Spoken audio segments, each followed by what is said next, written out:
Hey everyone, Lonnie here over at Yoga by Blisstopia. Hey, fear. Let's talk about fear. Fear is not your friend. It's not a friend. So what do we do with something that's not a friend? Fear. We have to delete fear, right? So just like a friend on social media, you might just delete. So let's do that with fear. It's so much more powerful to delete your fear rather than just deleting a friend or a potential friend or someone who you thought was a friend. But anyway, fear is also, it's kind of like the court gesture of emotions. It comes in many disguises. Sometimes it can be a protection disguise. Sometimes it can be about self-preservation.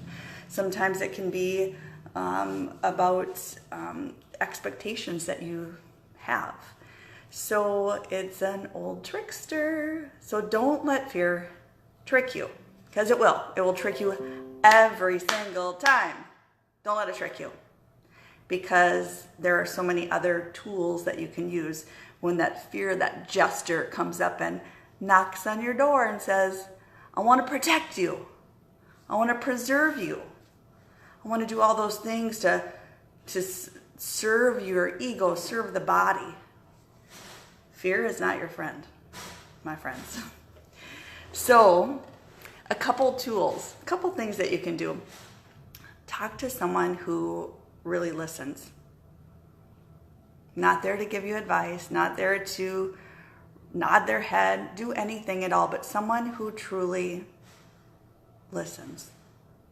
Super important. Sometimes just talking about it can help release the fear.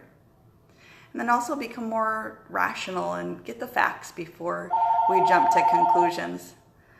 Sorry, you guys. And then also build a connection with yourself. Build a connection with yourself, and then the threat starts to diminish, because you start to know who you are at a deeper level, and there can be powerful remedies when you really know yourself well. So, because really fear, it is irrational. It is not rational, because sometimes fear is rational. Say if you are walking along, you're walking your dog, and all of a sudden this tiger comes up and is going to eat you. Well, when is that really going to happen? But sometimes, maybe you're walk into a boardroom meeting or a meeting with a friend, or you come into a spouse, and maybe that person feels like a tiger, that they're going to eat you. Probably aren't going to eat you, really, but it might feel like that way. So that court jester jumps up and it wants to protect. But you know what? It's irrational. We start to create stories in our mind about the tiger. Oh my gosh, that tiger can create chapters and chapters and a whole series of books, when really, it's really irrational for the most part. Unless it's safety of the physical body and you're going to actually be physically hurt. It's a little different story. So, and it's not a very kind thing. Fear is not kind. So that's why I always say, fear is not your friend. And so, yeah. And it also justifies. It justifies and makes excuses all the time. Fear does that. You're excited about something. Maybe you want to come and take a yoga class and you're excited about it. And then it starts to make excuses. Oh, I'm going to go in there. I'm not going to know what to do. So you don't go. That's fear.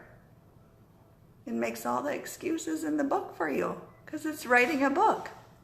Don't let fear justify. Don't let fear make excuses, because it's not your friend. It is not your friend. So delete the fear. Delete it. Come talk to me. I think I'm a good listener. Come and talk to me. I would love to listen, to help you with your fear. All right. Peace out. Bliss out, friends.